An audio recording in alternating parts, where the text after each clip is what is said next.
Ladies and gentlemen, welcome to the main event. Let's go.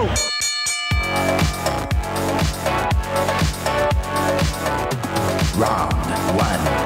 Fight. Thank you for tuning in to the Crypto Street Podcast. Here are your hosts, Killer Whale, Prince, and Crypto Dale. And remember to tip your waitress. What's up, everybody? This is Prince coming to you from Canada, Iowa. This is your boy, Prince. Grizzly bear standing 10 feet tall on his hinds. Hey, Prince. Hey, man. How you doing, bud? Oh, just living the dream. Another day in paradise. How's that hockey life? How did that Team USA Canada match end up? Thank you very much. That was a wild game. I don't know. For those who were like staying up late and watching that was one hell of a good hockey game. So, it sucks I lost that bet with you and I got to have this garbage in my Twitter name. USA rules, man. Fuck you, Canada. Just kidding. But yeah, that was one hell of a game. I don't need to be thrown in the Canadian jail again. Didn't none of the NHL players play in that game? How did Canada lose? Oh, so yeah. Well, there was the women's game. I don't think the NHL has any women, though. Well, there was the women's game that was Canada, USA. That went to a shootout.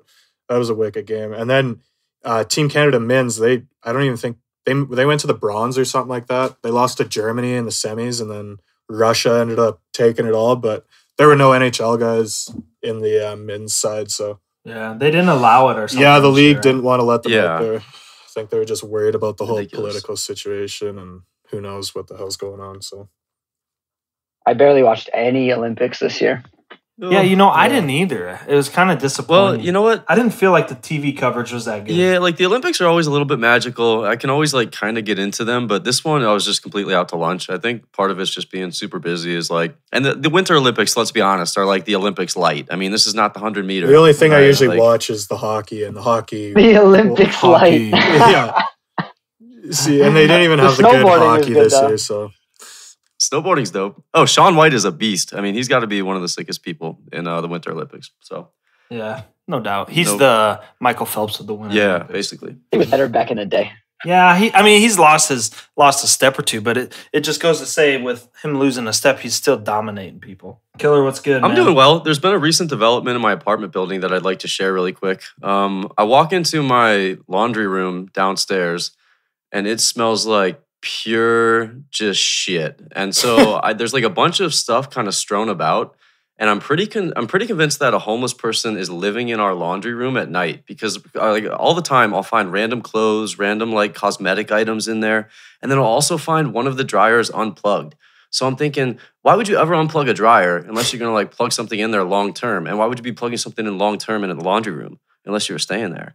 So I got a sneaking suspicion. Charging your phone. I might have. Well, maybe, but I might set an alarm about 3:30 this morning. Mosey on down there on my tiptoes, peek my head in, and see if we have a squatter. A squatter. Bring a baseball bat. Yeah, you need a baseball bat. I'll be bringing something. If that's the case. So, dude, I love our guest tonight. He's a homeboy of mine. We kind of got in at the same time. We talk on the phone. I don't know, maybe once or twice a week. Just bouncing shit off each other. Crypto Randy Marsh. We always kind of try and give you a shout out every other episode about something you do. We always make fun of the non-dual Nelly. And we always wonder, how did you get that name? What came up with that? I actually made it up for myself as a pseudonym a while back to write like kind of non-dual stuff on Reddit and like different places back in the day. I got into, so non-duality is basically like a spiritual, philosophical kind of practice that you do, just kind of like stress reduce, but mainly just like to get in touch and relax. And sure, that's cool. I never knew. I didn't know if like it was for the Nelly, the rapper, or so. Let's yeah, I don't know. The Nelly came out of nowhere. Let's elaborate on that a little bit and say, give your background on how you got into crypto and shit like that. Yeah, actually connects pretty well. Actually, I got into this, perennial philosophy, Aldous Huxley, perennial philosophy, Carl Jung, like synchronicities and stuff like that, through this teacher that I had in college in 2014. And he introduced me to this app called Sleepy Time. It's sleepy.ti.me. And it's this great Apple app, on the Apple App Store. It's really beautiful. And, I'm a designer, a graphic designer. So I was just like really obsessed with, the simplicity of the design and kind of how well it worked and everything, the user interface. And it's actually created by CoinYeezy and his, product development firm, Celliflora. So I had an app idea, after college, I was working as a graphic designer. I had an app idea and I reached out to these guys like, on a whim, thinking, these guys are big shot app developers. They're not going to fucking answer me. And Yeezy got back to me right away, loved my app idea and wanted to move forward. I had, a bunch of designs for it and everything. Did you know Yeezy at that, or is this your first interaction with? First interaction with Yeezy was an email I sent out to him with an app idea, hoping Celliflora would kind of pick up on it and help me figure out how to develop it. And so what happened next was Yeezy this was probably in May, I would say April, May of 2017. Yeezy started talking to me about blockchain and Bitcoin. And I immediately was like, oh yeah, I don't know. I don't got no fucking time for that shit. But then all of this weird shit started happening in my life where people from all different areas of my life, like friends from college and friends that I grew up with and like random people I would talk to, kind of picked up on this and started asking me about blockchain and Bitcoin because I've, been big into, entrepreneurship and starting, businesses since I was really young and, failing miserably, 10 out of 10 times. But, everyone was kind of like, you got to look into this stuff. And so eventually there was an opportunity where kind of I felt like this is, something was telling me to look into this shit. So I got really high one night and I watched a bunch of videos from Andreas and just like quick, blockchain introductory videos. And, there's animated videos on YouTube that are, years old. And I had remembered watching them, back in 2010 when the Silk Road was cool and I was like in high school and my friends were like buying drugs with Bitcoin on the Silk Road. And so it all kind of came full circle and I was like, holy shit, like I am into this. So I kind of dove in. I wrote CoinYeezy immediately because I knew that he was big in the space. And, he kind of told me that he had been developing kind of like a pseudonym kind of alternative personality on Twitter, blah, blah, blah, influencer account. And I was like, dude, like this is, I wrote him like a long email about what I thought Bitcoin was and what I thought the blockchain was and about like, my fascination with Satoshi and all this stuff. And he introduced me to the crypto aquarium and got kind of told me to get on Twitter and Reddit and these kind of great resources for crypto. This was back in, I would say the very last days of July, 2017. So his first piece of advice to me, which I actually give to all new people, was buy $10 worth of Bitcoin, Litecoin, and Ethereum and figure out how to store them. And he didn't tell me how, and he kind of was just like, go out and figure that out. And this was almost like, I felt like it was almost like a test for me to see if I was like a true believer or whatever, you know what I mean? Like, is this guy really into it or is this guy full of shit? And so, I did that. I went on Coinbase and I bought my, $10 or $20 worth of each, and, tried to figure out how to store Ethereum in a Bitcoin wallet, which was my very first mistake. Not realizing that you can only store Ethereum in an Ethereum wallet, of course. So right around that time, I bought my first Bitcoin. I think it was August 2nd, which was the day after the Bitcoin Cash hard fork.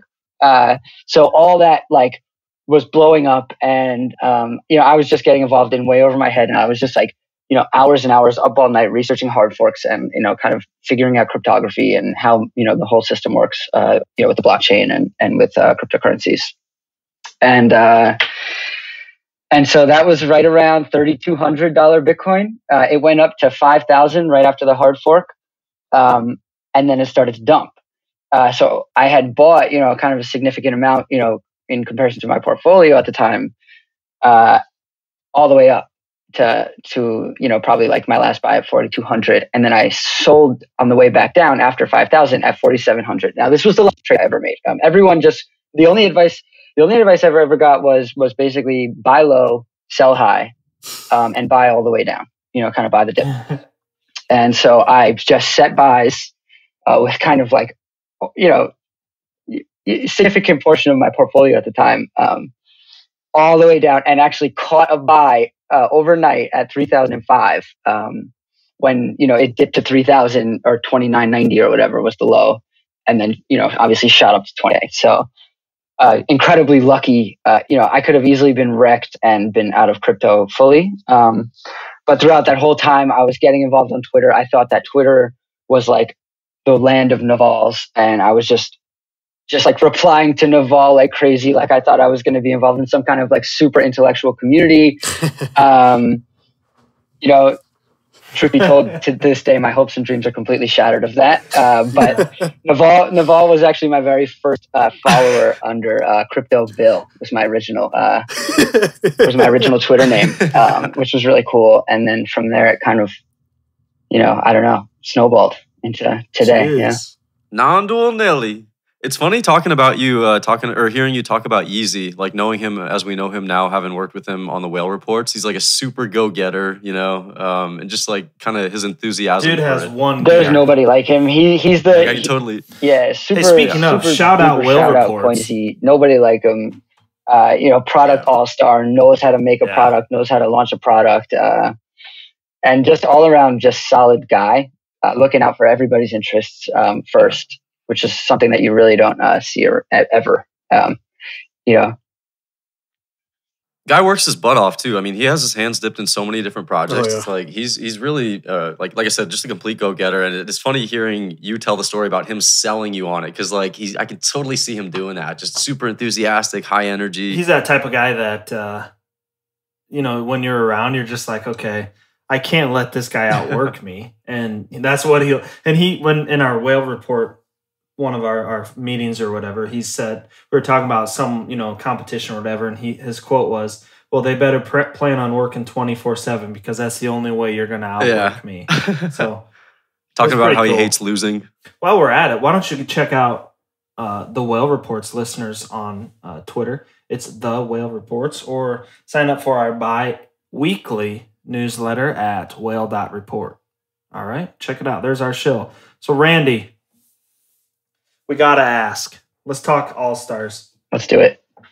So people that don't maybe not know, Randy was a promoter and, early, so you could say early influencer of, a partner, of these crypto I would All-Stars. say partner and designer and marketing guy. There you go.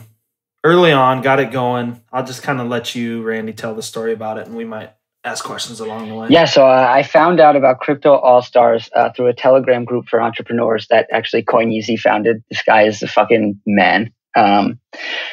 But the guy sent a link in there, and I clicked it, and I saw that Crypto Randy Marsh was being sold on the blockchain for, 0.01 Ethereum. And I was like, holy shit, guys, this dude is selling our likeness on the blockchain. What the fuck? And so I sent you guys the link, Killer and Dale, and you guys took a look at it. And at first I was pissed, my first reaction was like, what the fuck? And then the guy reached out to me and he was like, hey man, sorry, if I put you on the blockchain without your consent, but like you're really popular and this thing is really cool. And when I thought about the idea, I said, holy shit.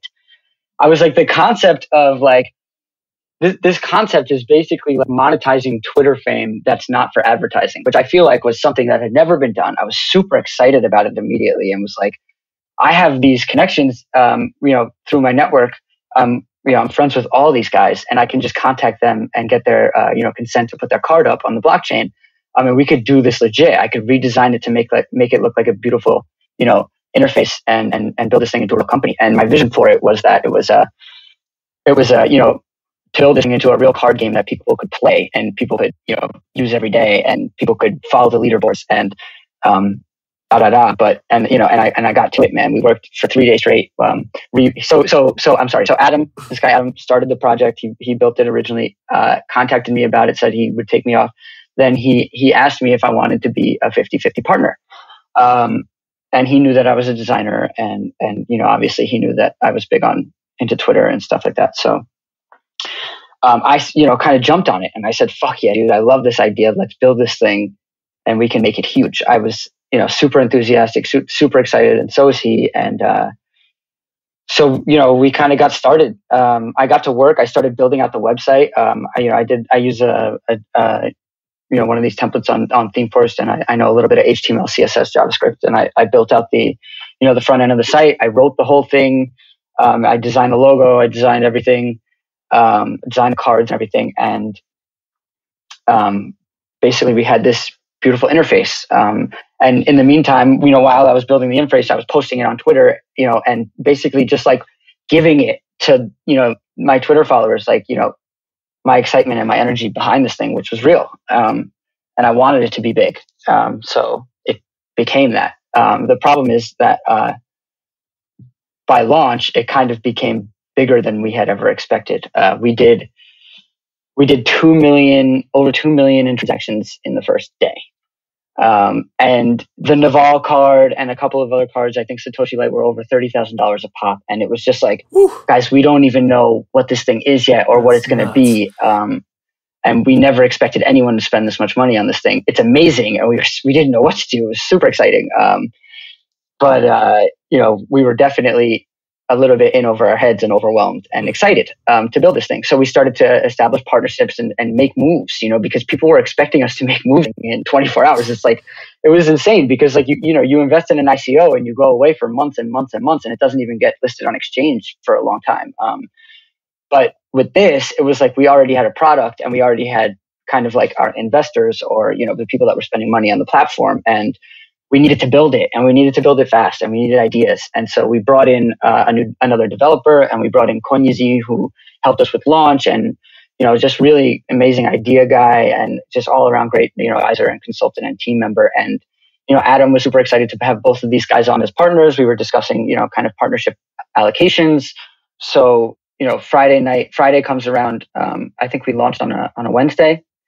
We did that huge number of volume. We were doing like 500 users per minute on the first day. And then Friday came around. Adam said he was taking a break. He needed a rest, which was totally fine. We had all been working really hard. Him, obviously, the hardest as the developer and kind of co-founder of the project. And all credits to him. He worked his ass off on this thing. But I think that his vision and my vision were a little bit offset, different. And so would you say he wanted maybe to kind of keep it a little more low key, or just like a trading card? The simplest way to put it right now is that, I wanted to build this thing into, a real, big company, and, nurture it and grow it and establish partnerships and involve more people and maybe decentralize it a little bit. And his vision, and as he's done with many products, I guess, I didn't know this at the time, which, obviously was my, a misjudgment of mine, but his vision, I guess, was just kind of like, let's build this thing up and then kind of exit. And I don't know. That's just I'm just making an assumption. Yeah. And the whole thing is a real shame because, like, when I remember you sending us the initial link to the card things, and I also remember being offended because I was not on there. So anyway, but Same. One of the things that definitely struck me was like it was a cool idea, but the site itself looked pretty awful. And when you guys redesigned it, like obviously you have an eye for this stuff, Randy. It was just like a really cool, like legitimate looking thing. I was super impressed by the website. I think I called you like the day after it launched, or maybe the day it launched. And I was like, oh, dude, this is super sick. Like I'm really just looking into it for the first time. And I remember talking to you. You seemed just like so like overcome with energy. And I could like even sense it over the phone. Like no video, nothing. I could just sense like the electricity flowing through your veins, it seemed like. Well, because we did, dude, we did so the biggest numbers you would ever see in a launch. I couldn't have. I was totally overwhelmed. And they wrote about you on CoinDesk, bro. Yeah, you were like the lead article on CoinDesk. I remember I clicked that. They were like blah blah blah blah blah. Quotes crypto Randy Marsh. I was like, oh, he's famous. Yes. Right, so I think that was another thing that upset Adam. So going back to kind of where we left off to the story, he took a day off, which we thought was warranted. But that was Friday night. I was out with my buddies, drinking a little bit, and or a lot of it, and he started uploading cards, and these were just like random cards. It was like we had an Excel sheet that I put together of like all the names of all the the Twitter accounts for all the influencers that we were yet to add, and like kind of their Ethereum addresses and stuff like that, and all the information that we needed to upload them to the site, and in the right order and stuff like that. And he just started doing all of them after taking the day off and not answering a single message the entire day, and And by doing this, he's messing up the economics of the game, right? You have some cards now going for 32 grand, and then you're just blowing up the game to the point where, users can get cheap cards, or users can get, I don't know, but it screwed up the entire economics of the game. And we had understood that, prior to this happening, and he didn't help us. And it seemed like at the time, right away, I could sense that he was kind of just like getting the work done so that he could kind of exit. And I messaged him. I said, "What are you doing? Like, are you sabotaging the thing that we're building?"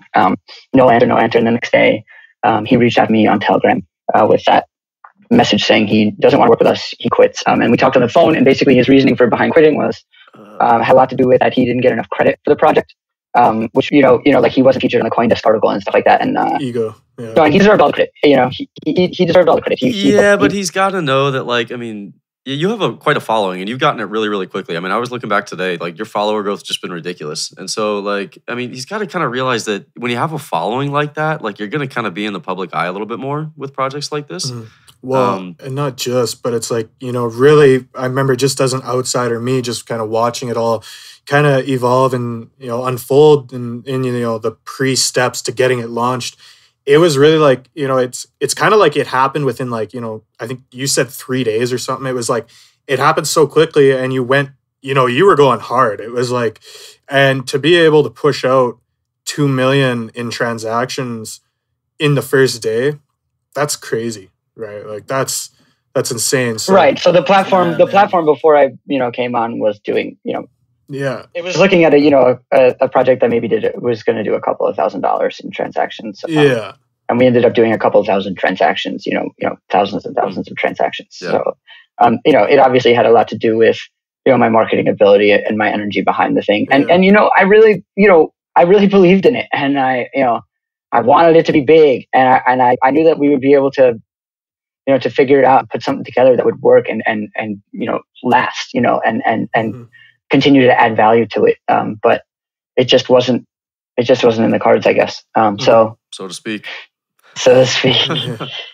So what happened? Yeah. So what happened after that was basically he wanted me to buy him out for, I guess I would say about 80% of the money that we had received out of our, percentage of each transaction that we got based on the algorithm of the smart contract. And I didn't want to do it. I didn't want to be devless, creatorless, right? The guy created the thing and knew the economics behind it and knew the code behind it intimately, and kind of be left hanging, with this thing that essentially I don't really know enough about, the developer side of things to have kind of taken control of that, been able to like smoothly transition that. But he kind of basically said, I'm hands off. I'll help you transition, but you need to, buy me out and find a new developer. And so at that point,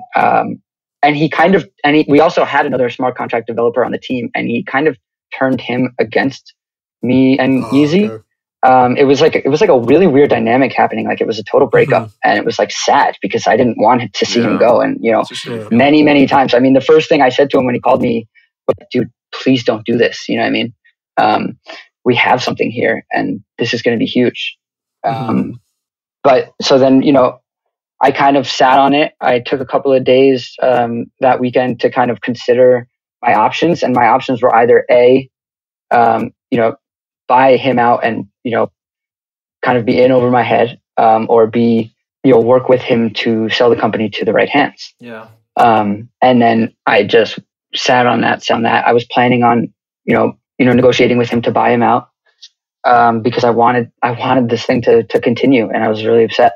I didn't know what to do. And I just kind of sat on it, and then I meditated, and I kind of the concept for the article that I wrote, or the regarding Crypto All Stars letter that I wrote on Medium came to me, and it was just like, it felt so right. It was like, this is what I have to do. Kind of let people know what state this project is in, because people are continuing to purchase these cards at such a high rate, under the impression that we're continuing to build as a team, and we're kind of in this place where either I give him everything that I've made so far, or the kind of platform just remains the same forever.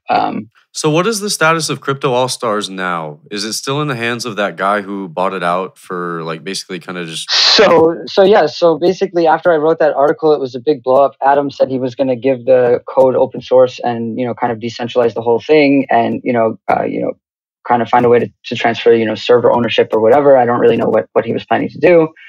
But basically he was, kind of opening the project up, which, I was like, okay, and then, the next day he said, I'm selling my 5% to this guy.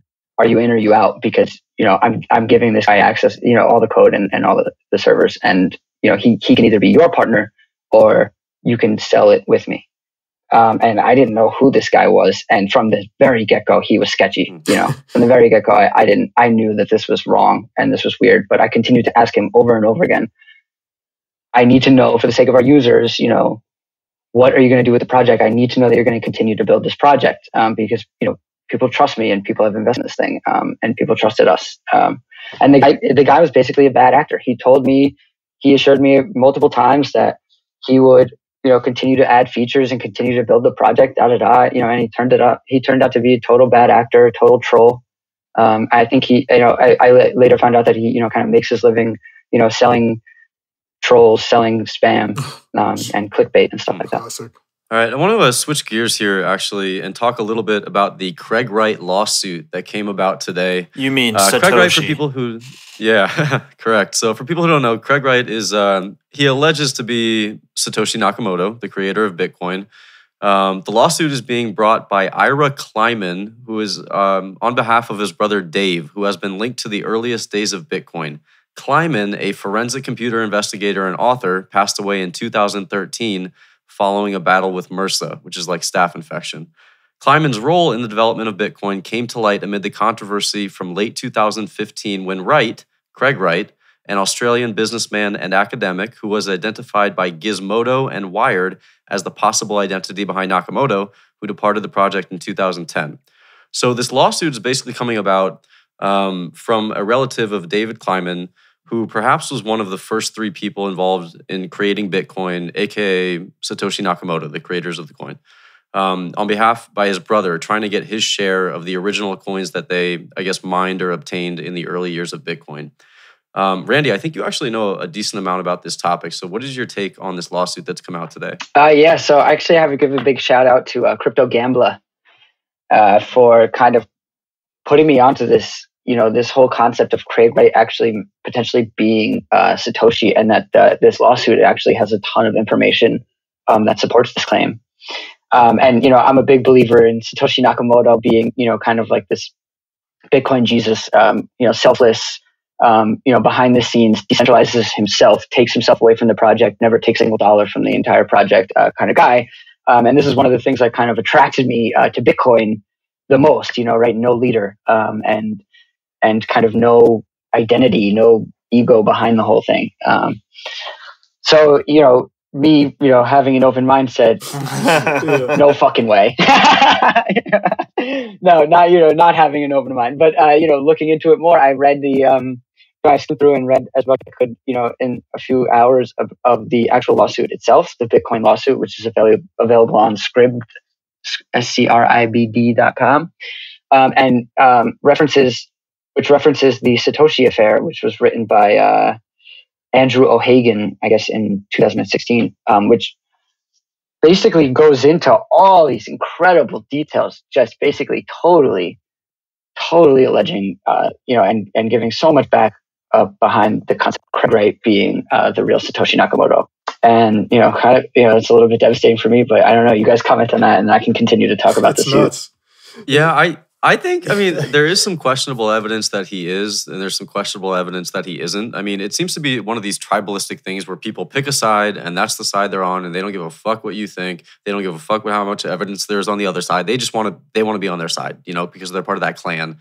And whether that's for peer pressure reasons. I mean, on Twitter, clearly people get backed into camps just because it seems like the right thing to do. You see it with all kinds of coins and issues.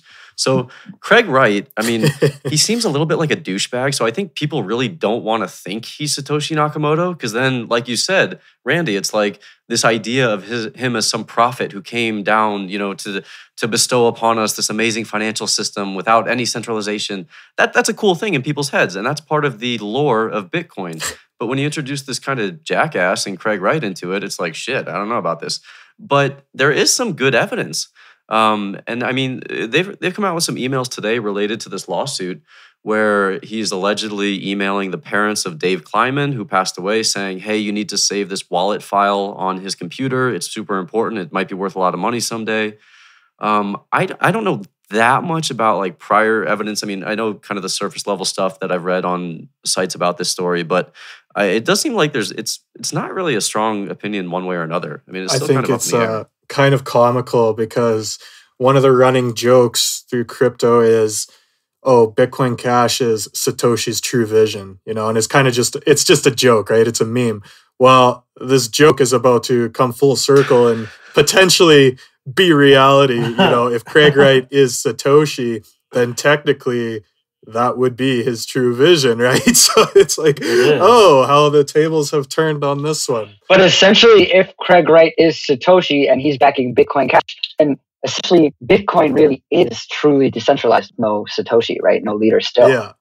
So it's still essentially that's almost more bullish for the Bitcoin core for me. If the creator of Bitcoin is behind, a new version of that. I mean, this lawsuit is insane. It's $10 billion.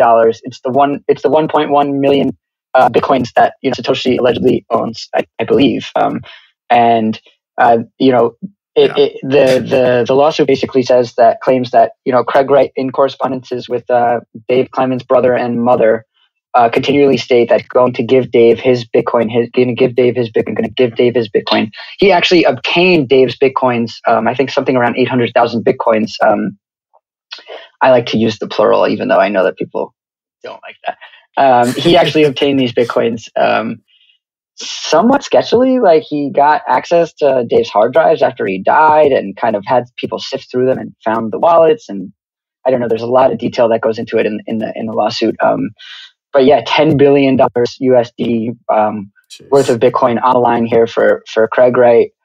He totally looks really bad. I mean, he's constantly saying, "I'm going to give Dave Kleiman and his estate everything that they're owed, everything that's due to them." He continually over and over again repeats the amount and that he's going to give them back, and that they're his estates.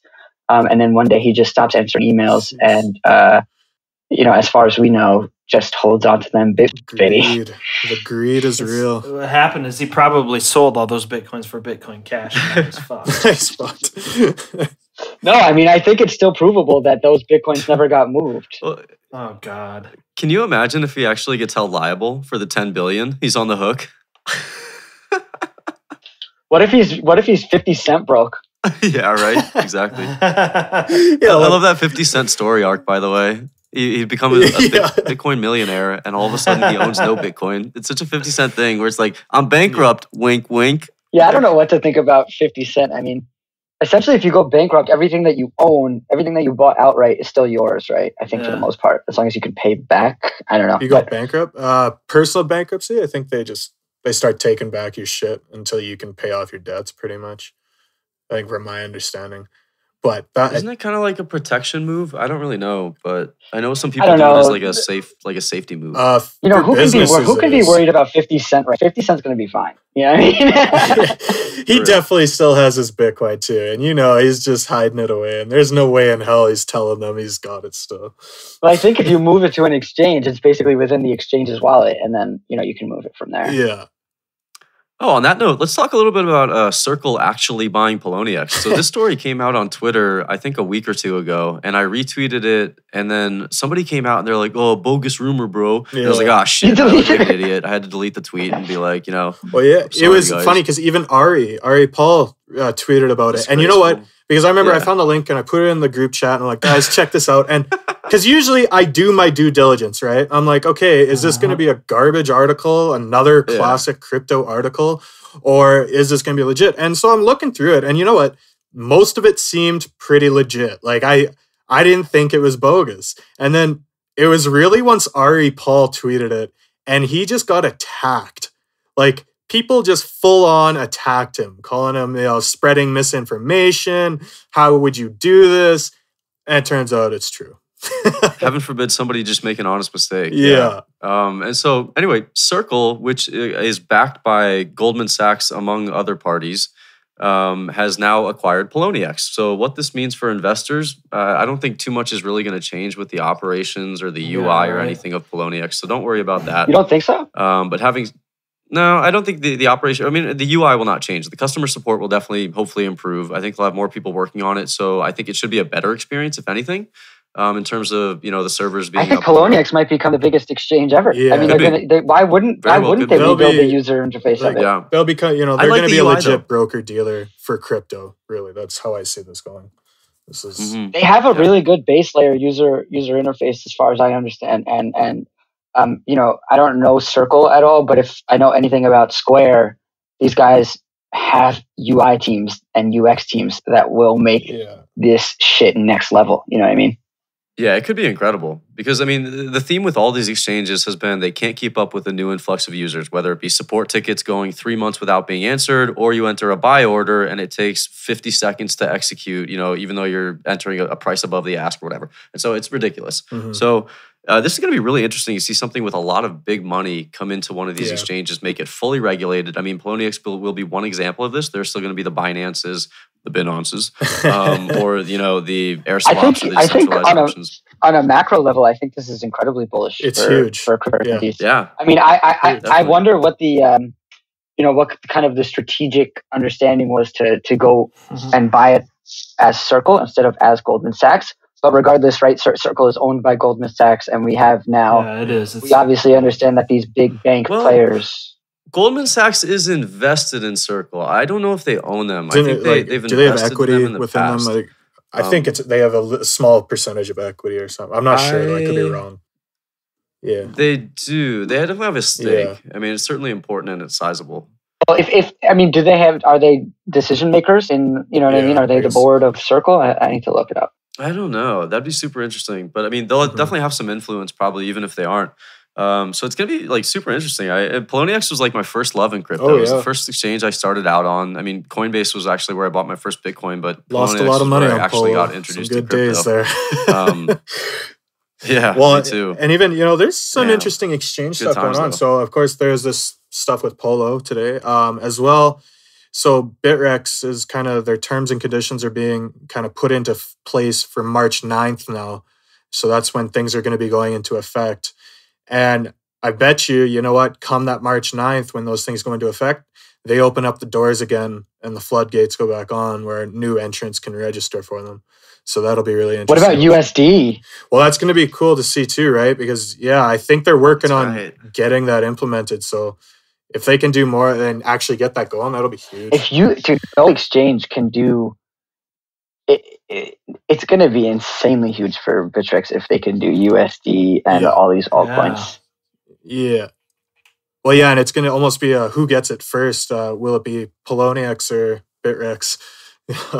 I wonder why the process for GDAX and Coinbase is so labor intensive to get new coins added. But meanwhile, Bitrex and these altcoin platforms are just I gotta think they're all terrified of all of these impending securities laws with ICOs and new coins. And I mean, you're seeing some of the CFTC and SEC comments where they're saying, this guy's saying, I really haven't seen any quote unquote utility coins that were not also securities. And that the exchanges have to see this and be like, oh shit, and they've kind of known this has been the theme maybe within the SEC for some time because they probably are way more connected with these situations than we are. So I think that's the primary reason. They're all terrified of this sort of unlawful securities distribution trading platform. They're operating in such a gray area, for a lot of the time for them, right? So they're, because it's not like there's these set laws, but they know that there is regulators watching.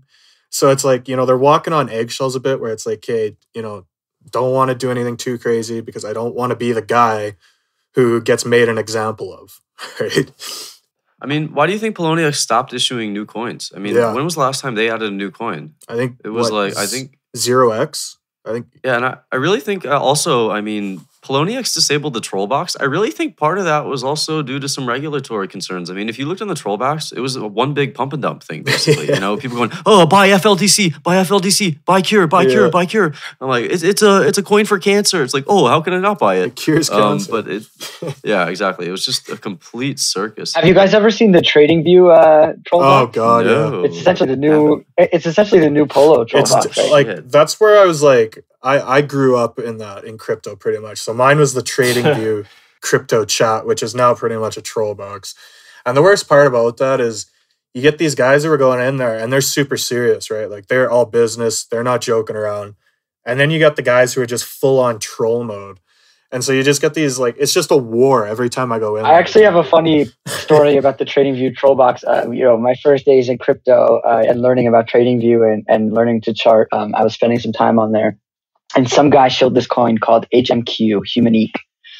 And he was like, buy it now, thank me later. And I was like, you know what? I got a little bit of money in Bitmex. Let me see what's going on over here. So I bought some HMQ. Why not? And this was like in August or something. And basically dead, probably dumped a lot, but like it wasn't a lot of money at the time, you know.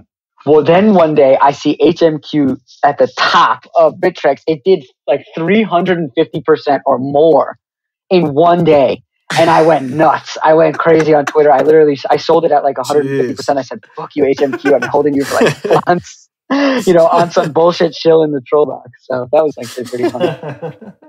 Oh man, that was stellar for me. I bought Stellar XLM on like a tip from the troll box on Poloniex one time, on fucking margin no less, and I just immediately was deeply underwater. I'm talking down like probably 40% within like a week, and I was like, well, fuck it, I'm just gonna hold it. I held this goddamn Stellar long on margin, I swear, for like 4 months, and then eventually this thing started to moon because XRP started to moon Ripple, and Stellar basically always follows Ripple, and so this motherfucker just started to moon. I was like, oh my god, back from the dead, my biggest bag. Stellar. I think the coin for me like that was pot coin. I got no way. Now I don't know. Killer, you were around during this time. Do you remember that insane pot coin pump on Polo? Of course. Yeah, and it just went stupid. Yeah. It was like I don't know. It went up like 10 times in like a span of a week or 2 weeks. It was just ridiculous. Well, and the thing is, yeah, like I bought it. I remember, but this is I was kind of just following troll box advice, being a dink. And of course, Potcoin, it was moving up or down by like 30%, in a minute it would go down. And I'd be like, no, sell everything. And it's like, then you watch it bounce right back up to where it was before. And you're like, oh God, I got to buy back in. And it's, ended up just getting completely wrecked on the thing. And learned my lesson. Trading on Polo at that point was as elementary as going down the list of coins and picking something with a cool name. I remember seeing Pink. I remember seeing Cure. Yeah. I remember seeing Pot. And I was like, these things are going to pump. I fucking guarantee it. I don't know a damn thing about either one, but all of these are going to get like a small following. People, oh, look, it's a coin for Pot. Like, oh my God, I'm so excited. And it's going to fucking pump. Yeah. And like, it was. I think we should put a disclaimer up, Today, with the limited experience that I have, I almost never trade based on calls ever since the mistakes that I've made, but I did have to learn from experience. Generally good advice. Yeah. Don't follow Twitter people's calls. Make your own judgment. That goes for all of us. Yeah, I know someone that says they're buying coins and they're actually fucking selling them. So would that be somebody on this podcast right now, Dale? Possibly. Notice Prince is silent. I don't know what you guys are talking about. Prince is pleading the fifth. He's gonna come to my house and fucking beat my ass for saying that. Prince actually. Really? I think we should touch on Twitter. Like, I think that Twitter has become really intense lately, and everyone kind of. Everyone is like taking sides so intensely, and it feels like everything is so dynamic, guys. Like, chill out, open up a little bit, open your mind a little bit, be open to both sides, and try to kind of like formulate as little opinions as you possibly can, and then just make little comments, right? Like, oh, I see this is what I see. But don't what's with all the name calling and all the hate? There's so much of it. Oh, I know. Oh my god! It's just become so Oh my salty God. and mean. It's It's sad. Okay, here's the first rule, toxic. guys. New Twitter people. Here's the first rule of crypto. Took me a while to learn this. Do not tell your significant other about your crypto holdings, and you will be much happier. Agreed. Okay, so that's probably what we need to start with for rule number 1 on how to not be salty ass. Yeah, and also there's a big rule that Crypto Messiah taught me over the phone, which he iterated on the podcast, which was just don't be a bag holder. Like, don't get so involved with the coin. Your judgment becomes so biased. Like, yeah. like buy a coin with Be like water. buy Just- a coin with the intention to be open to anything that can possibly happen. And then you can make better judgment calls. Like, I bought Pink recently at like 400 Satoshi, and I think it went down to like 200. I actually I was holding it for a little bit. It went up, almost to 500, and then I was like, you know what? I'm not really feeling this trade, and I might have gone in, too heavily, and I don't want to become a bag holder, so I sold it for like a few percent loss, but ended up moving that money into a better trade and a winning trade. So I think it's important. It's important to it's important to do research on the the potential future of any project, but you never know what's going to happen with these projects. Yep. So when you're trading, realize that that's what you're doing. You know what I mean? And when you're investing, realize that that's what you're doing, and then you don't go onto Twitter and get mad at people for tweeting about things you didn't want to buy or whatever. Yeah. Because you know what you're buying, and you know how, and you have a plan, and you know how long you want to hold it or how long you plan to trade. And if you need any proof that people do this, just go on any Reddit for like a specific coin. There are some complete zealots and just like complete charlatans associated with these coins who just completely discount bad news. They treat everything as fairies and rainbows. It's like people lose reality. Yeah, delusional. I think the best thing, because it is a serious thing you gotta go to overcome. And for me, what made me overcome it was just getting wrecked on Bitmex. Because when you're trading with some leverage, you don't have that opportunity to just, I'll keep holding this down, because sooner or later, you're just gonna lose all your money. So yeah, that kind of taught me quick. It was like, you gotta learn when to just dump it and get out. Yeah, well, Bitmex is a different lifestyle, right? That's a 30-minute chart trade, right? Yeah. Disclaimer, I've never traded on Bitmex. Yeah, me neither. It's illegal. And I've never... Oh, true, yeah. I would never either. Whatever I trade there, I don't go over 3 times leverage. So, because sometimes I get people asking me, how do you approach Bitmex? Pussy. Yeah, well, The willpower? That's how I do it. It's like I'm not going in there huge. And I reduce if needed. Yeah, I'm going in there and I'm keeping it low. Actually today I had trades on and they were at 1.5 times leverage. So you know what I mean? Like this is pussy. Like leverage is what I mean? I'm not crazy about it. It's because it can really wreck you really quick. That's smart though. I mean, essentially you could have traded Bitcoin 1x long from September to December and one big, right? Yeah, seriously. That's Well, and that's another crazy. thing, right? Like if you want to there's like the synthetic US dollar kind of option.